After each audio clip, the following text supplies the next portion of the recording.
નમસ્કાર મિત્રો, આપ સૌનું મારુતિ નંદન એજ્યુકેશનમાં ફરી સ્વાગત છે. મિત્રો, આપણે ધોરણ 8 ની અંદર વિજ્ઞાનમાં પ્રકરણ નંબર 8 જોઈ રહ્યા છીએ, કોષ રચના અને કાર્યો. બરોબર, એની અંદર વિદ્યાર્થી મિત્રો આજે આપણે કોષના ભાગો વિશે માહિતી મેળવવાની છે. ઓકે, તો કોષના ભાગો કયા કયા છે? તો કોષના ભાગોમાં મિત્રો કોષરસ પટલ, કોષ કેન્દ્ર અને કોષરસનો સમાવેશ થાય છે. ઓકે, હવે જેમ આપણે અગાઉ ભણ્યા હતા એમ કે સજીવ શરીરનું મૂળભૂત અને પાયાનો એકમ શું છે? કોષ છે. રચનાત્મક મૂળભૂત પાયાનો એકમ કોષ છે. એ જ રીતે કોષનો મૂળભૂત એકમો કયા? કોષનો મૂળભૂત ઘટકો કયા? તો કોષના મૂળભૂત ઘટકો 3 છે: કોષરસ પટલ, કોષરસ અને કોષ કેન્દ્ર. ઓકે મિત્રો, આ 3 મૂળભૂત ઘટકો છે. હવે જોઈએ આપણે મિત્રો આગળ. તો તમારી બુકની અંદર એક પ્રવૃત્તિ આપી છે પેજ નંબર 94 પર. પેજ નંબર 94 પર એવું કીધું છે ડુંગળીના કોષને તમારે લેવાનો છે. તો શું કરવાનું છે? પહેલા તો ડુંગળીના ઉપરનું જે ગુલાબી ફોતરા હોય, કેસરી અથવા ગુલાબી રંગના ફોતરા કાઢી દેવાના છે. અંદર સફેદ સ્તર નીકળે છે, એ ઉપરનું સફેદ સ્તર કાઢી દેવાનું છે. અને એની અંદરથી મિત્રો એક સફેદ પાતળું મીણિયા જેવું પડ નીકળશે. એ તમારે ચીપિયા અથવા તો બ્લેડની મદદથી કાઢી દેવાનું છે. પછી જે પડ નીકળશે એ પડને એક તમારે સ્લાઇડ ઉપર લઈ લેવાનું છે. સ્લાઇડ આવી હોય, ધારો કે આ પ્રકારની સ્લાઇડ છે, તો સ્લાઇડ ઉપર તમે આ પડ મૂકી દીધું. બરોબર, આ ડુંગળીના કોષનું જે સફેદ પડ કાઢ્યું પડ મૂકી દેવાનું. પછી શું કરવાનું છે મિત્રો? પછી આના ઉપર મિથિલિન બ્લુથી અભિરંજિત કરવાનું છે. કેમ? કારણ કે તમે સરળતાથી સારા એવું અવલોકન કરી શકો સૂક્ષ્મદર્શક યંત્રની અંદર. એટલા માટે શું કરવાનું છે? મિથિલિન બ્લુના ટપકા નાખવાના છે થોડા. બરોબર, પછી શું કરવાનું છે? એના પર કવર સ્લિપ મૂકવાની છે. કવર સ્લિપ આવો ચોરસ પણ આવે છે, ગોળ પણ આવે છે, એકદમ પાતળી કાચની કવર સ્લિપ આવે. ઓકે, તો આના ઉપર આ રીતના ગોઠવી દેવાની છે. ઓકે મિત્રો, પછી આ સ્લાઇડ છે એને સૂક્ષ્મદર્શક યંત્રની અંદર મૂકી અને આપણે અવલોકન કરવાનું છે. તો તમે અવલોકન કરશો ત્યારે તમને આવા ડુંગળીના કોષો જોવા મળશે. આવા ડુંગળીના કોષ જોવા મળશે. આ રચના આવી જોવા મળશે. તો મિત્રો હવે આમાં આપણે કોષરસ, કોષરસ પટલ અને કોષ કેન્દ્ર વિશે માહિતી મેળવવાની છે. તો ધ્યાનથી જોજો મિત્રો. અહીંયા તમે જોઈ શકો છો મિત્રો, આ ડુંગળીનો એક કોષ છે. એની અંદર આપણે વાત કરીએ તો કોષરસ પટલ. સમજો, કોષરસ પટલ વિશે આપણે માહિતી મેળવવાની છે આજે. તો કોષરસ પટલ એકબીજાના કોષો, જે એકબીજા, આ શું? આ એક કોષ, આ બીજો કોષ. બરોબર, તો એકબીજાના કોષોને શું કરે છે? એકબીજા સાથે ઘેરાયેલા કોષો દ્રવ્યથી અલગ કરે છે. મતલબ કે આ જે ભાગ છે એ આટલો કોષ અને આ કોષ એને અલગ કરે છે. તો આ શું કહેવાય? કોષરસ પટલ કહેવાય. ઓકે, આ શું કહેવાય? કોષરસ પટલ કહેવાય. આ શું કહેવાય? કોષરસ પટલ કહેવાય. ઓકે મિત્રો, તો જો શું કહે છે? કોષરસ પટલ એક કોષને બીજા કોષ તથા ઘેરાયેલા દ્રવ્યથી અલગ કરે છે. હવે કોષરસ પટલ, તો આને શું કહેવાય મિત્રો? તમને કહી દઉં, આને કોષરસ પટલ કહેવાય. કોષરસ પટલને જીવરસ પટલ પણ કહેવામાં આવે છે. આ યાદ રાખજો. કોષરસ પટલને શું કહેવામાં આવે છે? જીવરસ પટલ પણ કહેવામાં આવે છે. ઓકે મિત્રો, તો જે એક કોષ હોય એ બીજા કોષથી ઘેરાયેલા દ્રવ્યોથી અલગ કરવામાં આવે, અલગ પડતો હોય, તો આ ભાગ શું કહેવાય? કોષરસ પટલ કહેવામાં આવે છે. ખબર પડી ગઈ મિત્રો? ઓકે, ચલો એના પછી જોઈએ આગળ કે કોષરસ પટલ કેવું હોય છે? છિદ્રાળુ હોય છે. અહીંયા તમારે છિદ્રો જેવા જોવા મળે. બરોબર, આ ભાગ પર તો છિદ્રો જોવા મળે તમને આવી રીતના. છિદ્રો જોવા મળે એટલે કેમ મિત્રો? તો એક કોષમાંથી બીજા કોષમાં કોઈ દ્રવ્ય ને આવવું હોય તો આવી શકે, એના કારણે. બરોબર, છિદ્રો જોવા મળે છે. તો કોષરસ પટલ છિદ્રાળુ હોય છે, જે વિભિન્ન પદાર્થોને કોષમાં અવરજવર કરવા માટે, બીજા વિભિન્ન કોષ પદાર્થો એના કોષમાં, એક કોષમાંથી બીજા કોષમાં અવરજવર કરવું હોય એના માટે શું છે? કોષરસ પટલ છિદ્રાળુ હોય છે. છિદ્રો કાણા જેવું આવેલું હોય છે રચના. બરોબર મિત્રો, તો હવે તમે તમારા માઇક્રોસ્કોપમાં દેખશો જ તો તમને આવો ડુંગળીનો કોષ જોવા મળશે. ઓકે મિત્રો, તો આપણે વાત કરી કોષરસ પટલ કોને કહેવાય. હવે મિત્રો આગળ જોઈએ તો ડુંગળીનો આ જે કોષ છે, આ ડુંગળીનો કોષ છે. તો ડુંગળીના કોષનું સીમાસ્તર, સીમાસ્તર એટલે શું મિત્રો? બોર્ડર. ડુંગળીના કોષની બોર્ડર માં શું હોય છે? આપણે કીધું ને ડુંગળીનો કોષ છે, એમાં આ એક કોષની બોર્ડર, આ બીજા કોષની બોર્ડર. આ ધારો કે આ કોષ સમજી લો, આટલો આ કોષ છે, તેની બોર્ડરો કઈ કહેવાય? આ બોર્ડરો કહેવાય. તો આ બધું શું કહેવાય? કોષરસ પટલ કહેવાય. અને જીવરસ પટલ પણ કહેવાય, જે આપણે અગાઉ કહી દીધું. હવે એક વધારાનું બીજું કે વનસ્પતિ કોષમાં મેં પહેલા પણ કીધેલું છે કે વનસ્પતિ કોષમાં કોષરસ પટલ સિવાય પણ એક વધારાનું દ્રવ્ય આવેલું હોય છે. એને કોષ દિવાલ કહેવામાં આવે છે. આ કોષ દિવાલ અહીંયા આવેલી હોય છે મિત્રો. અહીંયા તમારી બુકની અંદર બતાવેલી છે કોષ દિવાલ.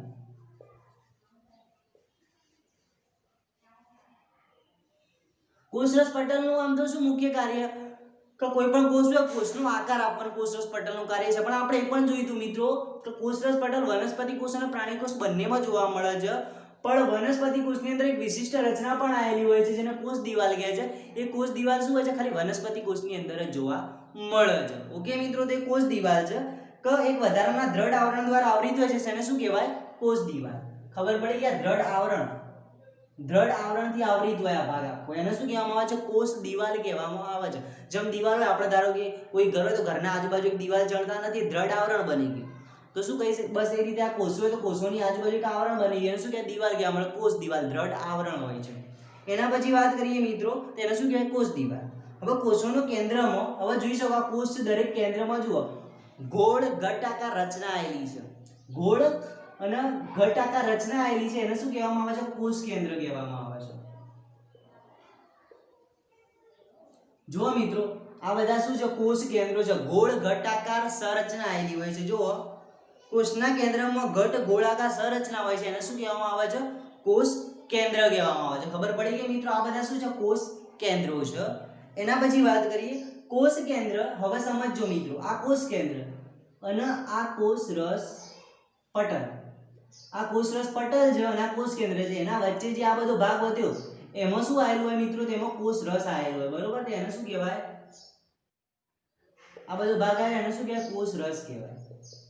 કોષની અંદર જે રસ આવેલો હોય જીવરસ આવેલો હોય બરોબર છે ને કોષરસ કહેવામાં આવે છે. જો કોષ કેન્દ્ર તેમજ કોષ કેન્દ્ર પટલની વચ્ચે જેલી જેવો પદાર્થ આવેલો હોય છે. જેલી જેવો પદાર્થ હોય બરોબર, અહીંયા પણ હોય, દરેક જગ્યાએ હોય આવો જેલી જેવો પદાર્થ. એને શું કહેવામાં આવે છે મિત્રો?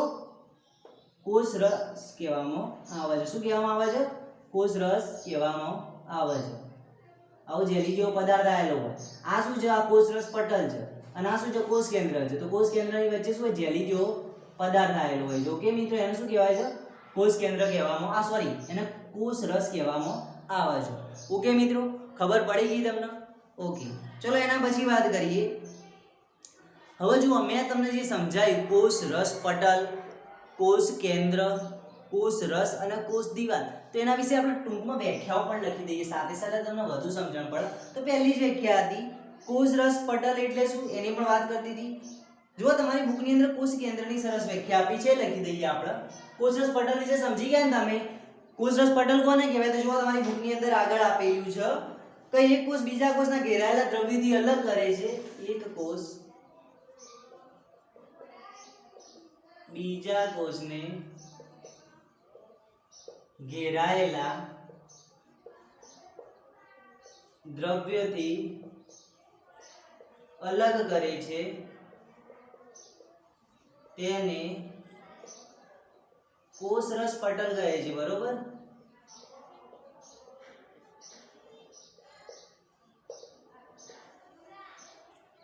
ઓકે મિત્રો, બીજી વ્યાખ્યા લઈએ. કોષરસ પટલની વ્યાખ્યા મેં સમજાવી દીધી. કોષ કેન્દ્ર કોને કહેવાય? તો કોષ કેન્દ્ર વિશે માહિતી મેળવીએ. કઈક વધારાના દ્રઢ આવરણ દ્વારા આવરિત હોય છે જેને કોષ દિવાલ કહે છે. કોષરસ પટલની ફરતે દ્રઢ દિવાલ જેવી સંરચના ને કોષ દિવાલ કહે છે. કોષ દિવાલ ખાલી વનસ્પતિ કોષોમાં જોવા મળે. બરોબર મિત્રો, યાદ રાખજો. કોષ દિવાલ કોને કહેવાય? તો એક વધારાના દ્રઢ આવરણ દ્વારા આવરિત હોય છે એને શું કહેવાય છે? કોષ દિવાલ. હવે જુઓ બીજું કોષ કેન્દ્ર કોને કહેવાય? તો કોષના કેન્દ્રમાં ઘટ ગોળાકાર સંરચના આવેલી હોય છે તેને કોષ કેન્દ્ર કહે છે. ઓકે મિત્રો, એને શું કહેવાય? કોષ કેન્દ્ર કહે છે. એકદમ સિમ્પલ બધી વ્યાખ્યાઓ, ખાલી આકૃતિ મગજમાં આવશે એટલે બધું આવડી જશે.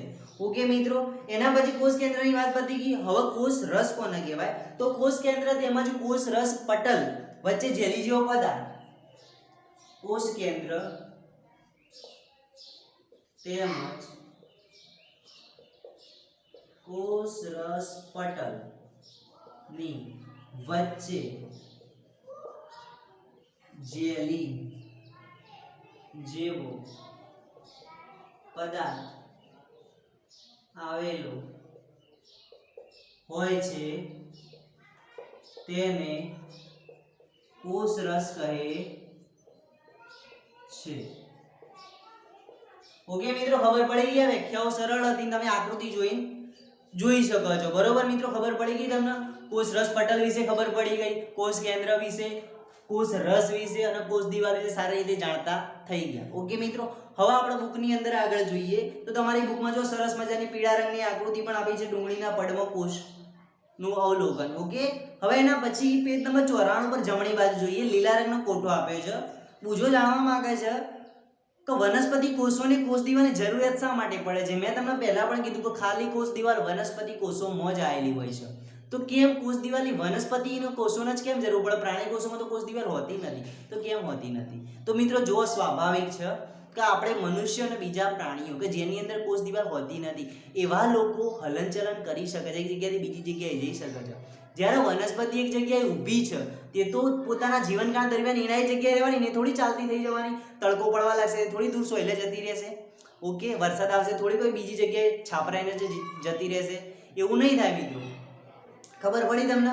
ઠંડી લાગશે એના તો શું ઉપર ગોળા ઓટી લેશે. વનસ્પતિ એવું કશું કરી શકતી નથી, એટલા માટે કોષ દિવાલ આવેલી હોય છે. ઠંડી ગરમીથી રક્ષણ મેળવવા માટે, તાપમાન ઝડપી પવન આવતો હોય એનાથી રક્ષણ મેળવવા માટે એના ફરતે કોષ દિવાલ આવેલી હોય છે, કોષોની ફરતે. બરોબર મિત્રો, કારણ કે શું કરે? રક્ષણ કરી શકે કોષોનું. કારણ કે શરીરનો મૂળભૂત ઘટક જ શું છે? કોષ છે. જો કોષો જ મૃત્યુ પામે તો આખી વનસ્પતિ મૃત્યુ પામી જાય.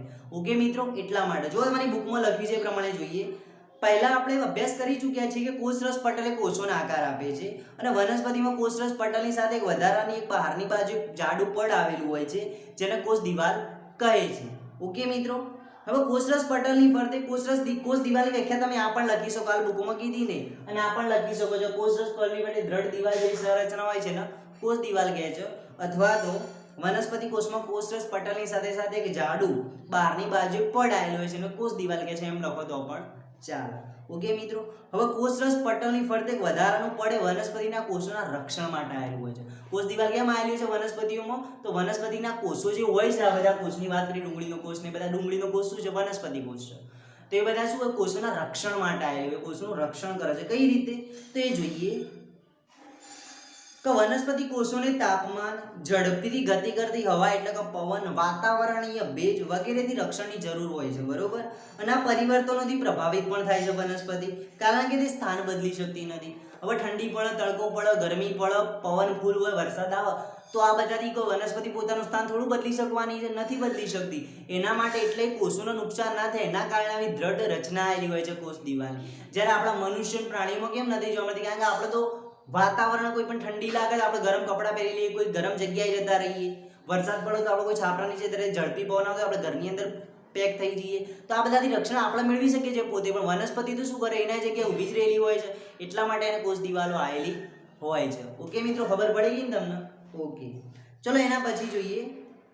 જેવી રીતે ડુંગળીના પટલની સ્લાઇડો તમે તૈયાર કરી હતી, આ ડુંગળીના પટલની, એ જ રીતે તમે ટ્રેડેન્સ્કેસિયા, ઇલોડિયા અથવા રાઈઓના પર્ણની છાલમાંથી સ્લાઇડ બનાવીને અવલોકન કરો. ટ્રેડેન્સ્કેસિયા, ઇલોડિયા, બરોબર, ઇલોડિયા અને રાઈઓના એ પર્ણ છે, આ બધી વનસ્પતિનું નામ છે. એમના પર્ણો હોય, એમના પર્ણનો તમે આડો છેદ લઈને એમની પણ રચના જોઈ શકો છો. તો એમાં પણ આ પ્રકારની રચનાઓ જોવા મળશે તમને. ઓકે મિત્રો, એ પણ શું છે? વનસ્પતિઓ છે આ બધી, ટ્રેડેન્સ્કેસિયા, ઇલોડિયા, રોઇયાના ને બધી. ઓકે મિત્રો, હવે પહેલીને પૂછ્યું કે શું તે પ્રાણી કોષનું પણ અવલોકન કરી શકે? આપણે શું કર્યું મિત્રો? આ વનસ્પતિ કોષોનું અવલોકન કર્યું, એટલે કે ડુંગળીના કોષનું. તો શું આપણે પ્રાણી કોષનું અવલોકન કરી શકીએ? હવે ડુંગળીના કોષમાં તો ડુંગળીનું પડ કાઢી લીધું, પ્રાણી કોષમાં કયા પ્રાણીનું પડ કાઢવા જશો? આપણા શરીરની ચોપડી ઉખાડી દેશો? ના મિત્રો. તો એના માટે છે ને એક સરસ મસ્ત પ્રયોગ છે, એટલે કે પ્રવૃત્તિ છે, એ જોઈએ. ત્યાં સુધી આટલું જોઈ લો એકવાર તમે.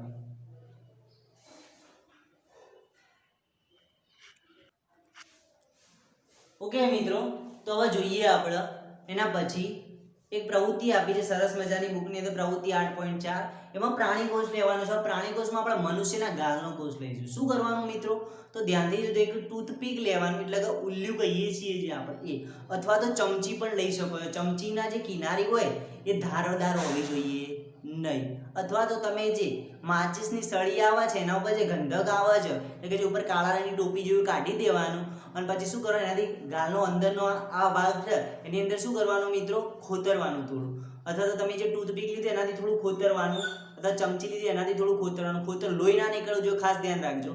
થોડું ખોતરશે એટલે જે થોડો કોષ હશે, થોડી ચામડી હશે એના ઉપર આવી જશે, થોડી જ લેવાની. એ ચામડી આવી જશે પછી એ ચામડી શું કરવાનું, સ્લાઇડ, મેં જે અગાઉ કીધું તે રીતે સ્લાઇડ ઉપર પાથરવાની એ ચામડીને વ્યવસ્થિત. એના પછી શું કરવાનું મિત્રો, એના ઉપર 1-2 આયોડીનના ટીપા નાખવાના. પછી એના ઉપર કવર સ્લીપ મૂકી દેવાની. અને તમે મિથિલિન બ્લુના 2-3 ટીપા નાખવા હોય તો નાખી શકો છો, કારણ કે સારી રીતે તમે રચના જોઈ શકો, કલરિંગ રચના. ઓકે, એટલા માટે પછી કવર સ્લીપ ઢાંકી દેવાની, ઉપર હવા ના રહે એ રીતે કવર સ્લીપ ઢાંકવાની. જો અંદર હવા આવી જશે, હવાના પરપોટા તમે યોગ્ય રીતે દેખી શકો નહીં, એટલે હવા ના આવે ખાસ ધ્યાન રાખવાનું. પછી મિત્રો એ જોવાનું તમારે માઇક્રોસ્કોપની અંદર. તો માઇક્રોસ્કોપની અંદર તમે જ્યારે દેખશો એ મનુષ્યના ગાલના કોષનું અવલોકન કરશો તો કેવો દેખાશે જોઈ લો મિત્રો. આ પ્રકારે હશે.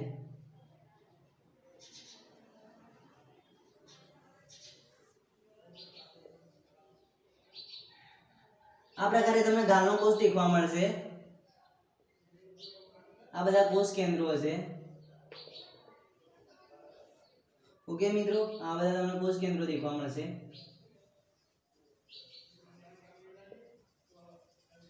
વચ્ચે કોષની વચ્ચે એને શું કહેવાય, ઘટ્ટ ગોળાકાર રચના હોય એને શું કહેવાય, કોષ કેન્દ્ર કહેવાય. ઓકે મિત્રો, તો આ બધા શું છે, કોષ કેન્દ્ર.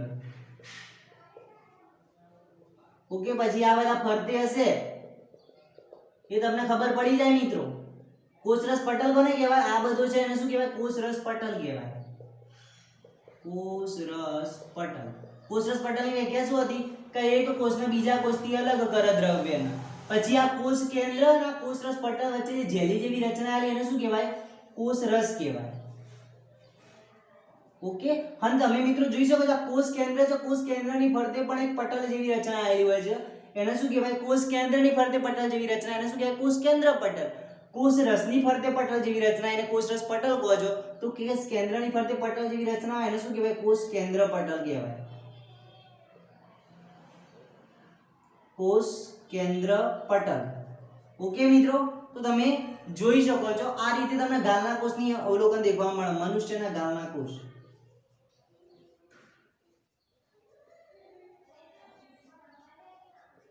મનુષ્યનો ગાલનો કોષ તમને આ રીતે દેખવા મળે. ઓકે, મનુષ્યના ગાલના કોષ.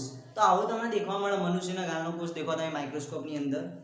તો ઓકે મિત્રો, તો એકદમ સિમ્પલ ટોપિક હતો. આપણે કોષરસ પટલ વિશે માહિતી મેળવી. ડુંગળીનો કોષ એટલે કે વનસ્પતિનો કોષ જોયો, જેની અંદર આપણે વિવિધ કોષરસ પટલ કોને કહેવાય, કોષ કેન્દ્ર કોને કહેવાય, કોષ રસ કોને કહેવાય, કોષ દિવાલ કોને કહેવાય એના વિશે માહિતી મેળવી. એના પછી મિત્રો અને આપણે એ પણ જાણી કે કોષ દિવાલ શેમાં હોય છે, ખાલી વનસ્પતિ કોષોમાં હોય છે. પછી પ્રાણી કોષની પ્રવૃત્તિ જોઈ, રચના જોઈ. એમાં મિત્રો આમાં જો કોષ રસ હાજર હોય છે, કોષ રસ પટલ હાજર હોય છે, કોષ કેન્દ્ર હાજર હોય છે, કોષ કેન્દ્ર પટલ હાજર હોય છે, પણ એક વસ્તુ ગેરહાજર છે. કઈ? જે વનસ્પતિ કોષમાં જોવા મળતી કોષ દિવાલ.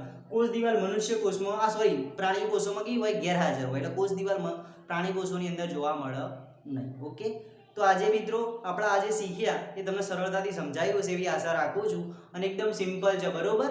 તો આજે આપણે આટલા સુધી રાખીએ છીએ. આવતા વિડીયોમાં આપણે કોષ રસ અને કોષ કેન્દ્ર વિશે માહિતી મેળવીશું. ત્યાં સુધી થેન્ક યુ.